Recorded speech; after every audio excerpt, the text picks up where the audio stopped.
Capítulo 49. E como está a perna? Incomoda um pouco, respondi. Mas vou ficar bem logo. Tenho certeza que sim. Lisandro caminhou pelo quarto e ficou em frente à janela. Parecia que não tínhamos assunto diferente de outrora, em que brigávamos ou discutíamos coisas interessantes. Eu não iria conseguir quebrar aquele muro. Não, enquanto o outro lado não estivesse pressionando também.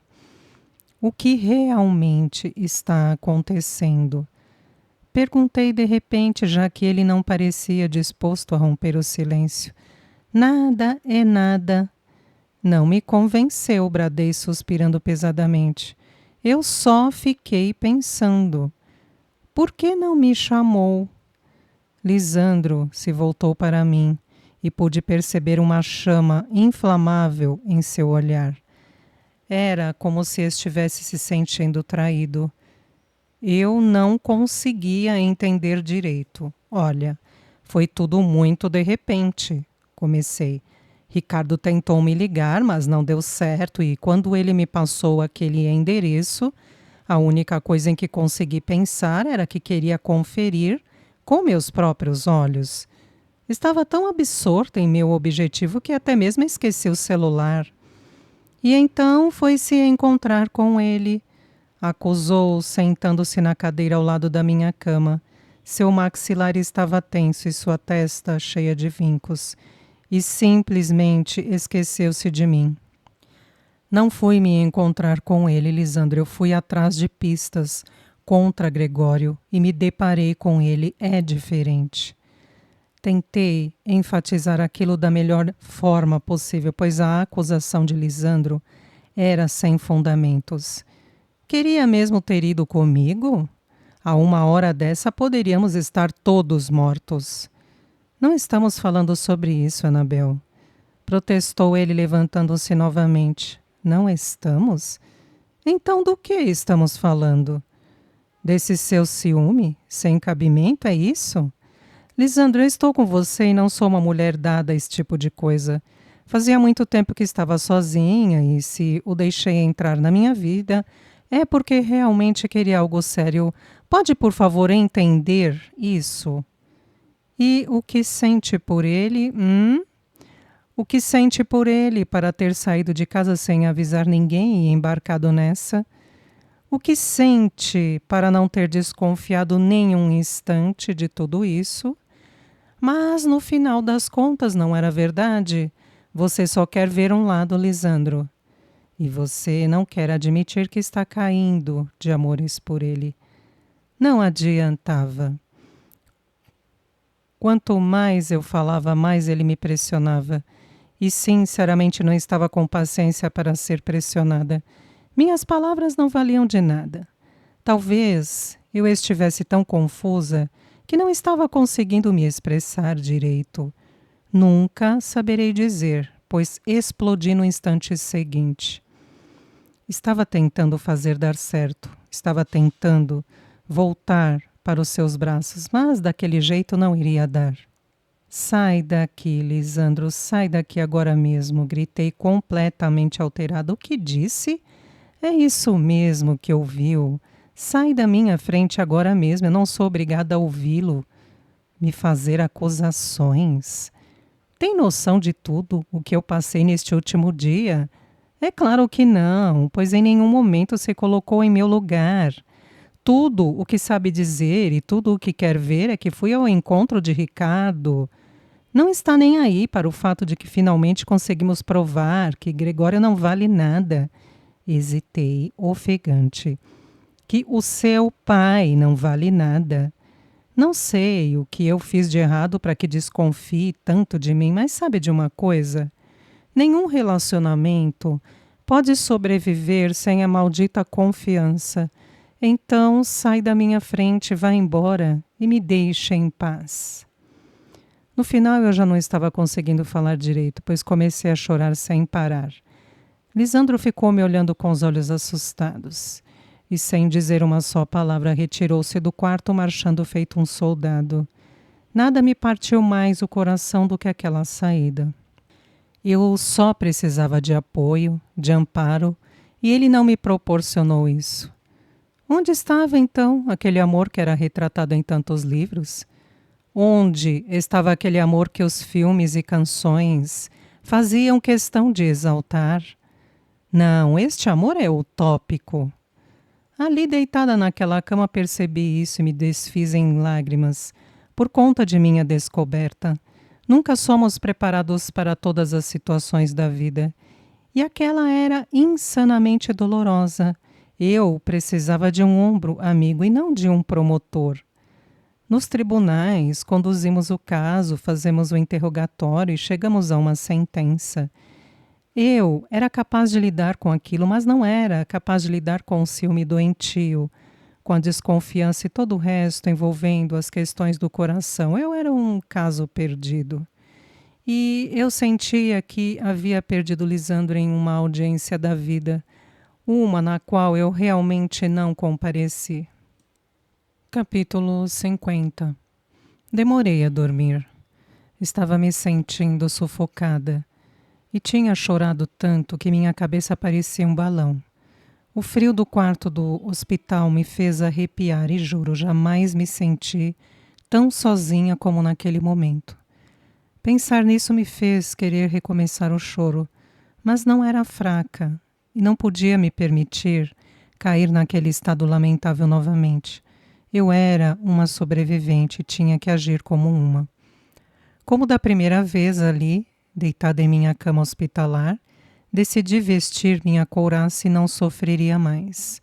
Pois a única vez em que me despi dela depois de tudo o que tinha acontecido, tinha saído ferida e me decepcionado. Dormi sem perceber, enquanto pensava em como seguiria o rumo da minha vida. No outro dia, logo pela manhã, Arielle apareceu para me dizer que estava bem melhor e que logo poderia ir para casa me recuperar. Ela ainda brincou que eu estava me recuperando de muitas coisas nos últimos tempos e esperava que aquela fosse a última vez.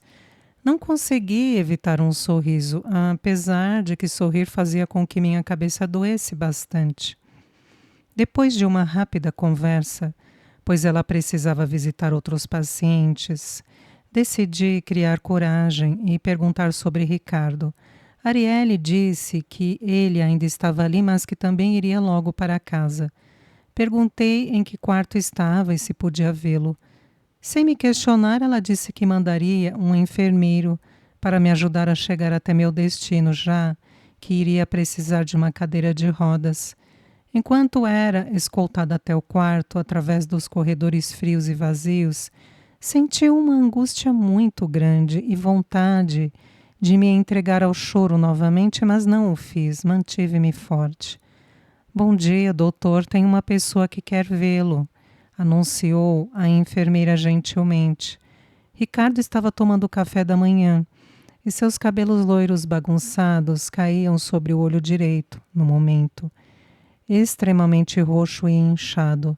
Ele sorriu ao me ver ser empurrada para dentro do cômodo e se endireitou na cama, soltando um discreto gemido ao se locomover. Até mesmo os seus braços tinham grandes hematomas. Oi, Bel. Cumprimentou ele enquanto eu tentei sorrir. A enfermeira me colocou ao lado da cama dele e pediu licença para se retirar, dizendo que se precisássemos de algo era só apertar a campainha. Bom dia, doutor. Como se sente de repouso? Brinquei, fazendo com que ele desse um sorriso divertido. Para falar a verdade, é horrível ficar aqui, coitado dos meus pacientes. Tratarei de dar alta o quanto antes a todos, pois se eu ficar neste lugar mais um dia, ficarei louco. Meneei a cabeça negativamente, admirando que, apesar de estar todo arrebentado, ele conseguia ainda ser bem-humorado e não demonstrava sinais de preocupação em relação a tudo o que tinha acontecido. E teve notícias do seu pai? Liguei para meu irmão e ele deve chegar em breve. Digamos que ele ficou bastante horrorizado com tudo e não conseguia acreditar. Acho que Fernando vai precisar de um pouco mais de tempo para digerir toda a situação, mas vai ficar bem. E você vai ficar bem? Questionei, olhando-o dentro dos olhos. Ele deu um suspiro e deixou a cabeça pender para trás. Posso ser sincero? Meneei a cabeça positivamente. Estou muito aliviado por tudo ter acabado finalmente. É difícil aceitar algumas coisas, mas pelo menos agora poderei seguir em paz, tendo consciência de que fiz algo para deter as atividades criminais de meu pai. Por que me chamou? Perguntei repentinamente. Como sabia que aquele era o local certo? E como o descobriu, Ricardo? Tudo isso ainda é uma nebulosa para mim. Porque eu te chamei? Bem, parece bem óbvio para mim. Você era a única pessoa realmente interessada nesse caso e, devido a tudo o que já te fiz, achei que merecia saber. Ele fez uma pausa e me olhou. Eu estava atenta a tudo o que dizia e mal piscava. Sobre ter certeza do local, eu não tinha. Escutei o meu pai falando ao telefone sobre fazer uma visita para inspecionar os negócios e, como estava desesperado para descobrir qualquer coisa, decidi segui-lo e me deparei com aquele lugar. Depois de escutar uma conversa muito estranha entre ele e aqueles caras, decidi te ligar, mas logo depois fui mordido por um dos cachorros e foi descoberto. Bem, o resto acho que você pode imaginar. Meneei a cabeça positivamente, lembrando-me da cena que presenciei, onde Gregório mandava aquele homem repugnante levar Ricardo para dentro. Eles te bateram muito. Como se sentiu sabendo que aquilo era obra do seu pai? Pressionei-o, tentando realmente entender de onde vinha aquela calma que eu não tinha. Quando meu pai ergueu a mão para mim, as consequências foram muito sérias e os laços familiares foram rompidos. É triste, Anabel. Ele abaixou a cabeça e deixou um pedaço de melão que estava em sua bandeja de lado. Mas a vida segue e agora ele vai pagar por seus crimes. Eu sei que isso jamais vai reparar as vidas que ele tirou, mas é o mínimo que eu poderia fazer pelos que se foram. Marlon era meu amigo e eu sinto muito tudo o que aconteceu, infelizmente. Não pude salvá-lo. Falar sobre aquilo parecia mexer muito com ele. Por isso não perguntei mais quando o Ricardo ficou em silêncio. Aproximei-me um pouco mais e segurei sua mão, a fim de que ele soubesse que estava ali para o que precisasse. Ele esteve comigo no momento de pânico. Nós dois quase tínhamos morrido, e eu não podia simplesmente deixá-lo. Ricardo havia sido traído pelo homem que o criou quando a mãe morreu, e isso deveria ser mais do que traumático. Não precisa ser sempre sério, pode se abrir comigo. Costumávamos ser amigos e os amigos ouvem um ao outro, disse, tentando encorajá-lo. Acontece que há muito tempo eu não a vejo como uma amiga. Eu não esperava por aquelas palavras e peguei-me respirando fundo quando ele acariciou minha mão. Não tive forças para puxá-la. Olhei em seus olhos e havia algo neles que eu jamais tinha visto. Amor. E não era só qualquer amor. Era algo como preocupação e zelo. Isso me deixou tão confusa que puxei a mão imediatamente e ele ficou sem graça. Lisandro não iria gostar de ver isso, proferi baixinho, mas para mim, mais para mim do que para ele. E onde ele está agora? Na fazenda, respondi tentando não olhá-lo nos olhos de novo. Dessa vez ele veio te ver? Ironizou ele. O que me fez ficar bem ressentida, ele veio sim, rebati. Então, por que você parece tão triste, hein? Ricardo segurou em meu braço bom e me puxou com um pouco de força, fazendo com que ficasse frente a frente com ele. Por que você não está radiante como naquele dia na quermesse? Você está vendo coisas onde não há. Falei pausadamente, só estamos passando por um momento difícil com todas as coisas que aconteceram, sei. Quer conversar sobre isso? Perguntou ele, soltando meu braço e se acomodando na cama. Eu não estava mesmo acreditando que estava inclinada a desabafar com ele, mas se Lisandro não me ouvia, eu precisava falar com alguém. Eu não sei se devo. Ele me olhou sério e eu acabei cedendo. O negócio é que eu vim para ficar pouco tempo, e isso já se estendeu por um período muito grande. Aconteceram tantas coisas e eu quero voltar para minha casa. Mordi o lábio ao dizer aquilo e fechei os olhos. Esse lugar não é minha casa. Porém, Lisandro está aqui e eu sei que ele não quer partir. E eu jamais pediria para que fizesse isso, mas ultimamente as coisas estão muito estranhas. Estranhas como? Seu tom de voz era realmente interessado, como se o que eu tinha a dizer fosse a coisa mais importante do mundo. E isso me fez sentir especial e despejar tudo o que tinha entalado na garganta. Nós nos afastamos muito desde o meu acidente e as coisas parecem não voltar a ser como antes. Lisandro sente ciúmes até das sombras. E toda vez que tento conversar sobre minha ida, ele foge do assunto. Isso fez com que uma muralha se consolidasse entre nós e, por mais que eu tente quebrá-la, não acho que vá conseguir, porque ele também precisa querer. Conforme as palavras foram saindo, as lágrimas vieram junto e eu já não tinha controle sobre o choro. Eu não sei o que fazer. Somos tão parecidos, mas ele costumava me instigar e provocar, era algo intenso. Porém, agora nós só conseguimos discutir. Já tentou dar um tempo a si mesma? Talvez seja melhor você voltar para a capital, para o seu emprego e ver como se sente. Você não pode se tornar dependente de alguém, sabe? Às vezes o tempo ajuda a reorganizar as ideias, e se for para vocês ficarem juntos, ficarão. As palavras dele soaram tão sinceras que até mesmo parei de soluçar. Como ele podia me dar conselhos amorosos, dizendo que sentiu o que sentia por mim? Porém, um dos lados tem que ceder e eu não acho que tenha que ser só o seu. Lisandro é bastante teimoso e impulsivo, mas parece amá-la de verdade. Ele tem muita sorte, só precisa ver isso.